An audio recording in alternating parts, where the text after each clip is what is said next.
મહાનગરપાલિકાની જાહેર પરિવહન સેવા ખોરવાઈ જે સપ્તાહથી સિટી બસ બીઆરટીએસ બસ સેવા ખોરવાતા રોજના 90,000 મુસાફરો ઘટી ગયા છે। ત્રીજા દિવસે 590 બસમાંથી 443 દોડી, 177 દોડી જ નહીં। હડતાળમાં માર પડતો હોવાથી ડ્રાઈવરોમાં હજુ ભયનો માહોલ જોવા મળી રહ્યો છે।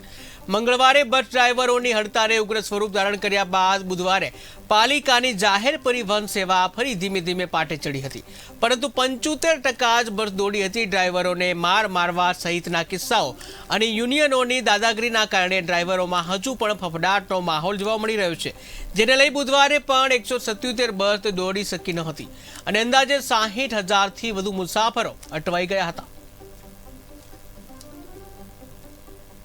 મનપાની જાહેર પરિવહન સેવા એવી સિટી બસ અને બીઆરટીએસ બસની સેવા ખોરવાતા રોજના 90,000 જેટલા મુસાફરો ઘટી રહ્યા છે। હજી પણ કેટલાક રૂટો પર બસો અનિયમિત દોડી રહી છે। ખાસ કરીને ડ્રાઈવરોની હડતાલના પગલે સુરત મહાનગરપાલિકા સંચાલિત ખાસ કરીને સિટી બસ અને બીઆરટીએસ બસની જે સેવા ખોરવાઈ હતી, રોજની 590 બસો દોડતી હતી, તેમાંથી માત્ર 443 બસો દોડી રહી છે।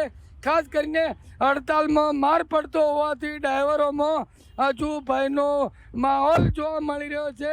મંગળવારે બસ ડ્રાઈવરોની હડતાલે ઉગ્ર સ્વરૂપ ધારણ કર્યા બાદ બુધવારે પાલિકાની જાહેર પરિવહન સેવા ફરી ધીમે ધીમે પાટે ચડી હતી, પરંતુ 75% જ બસ હાલમાં દોડી રહી છે।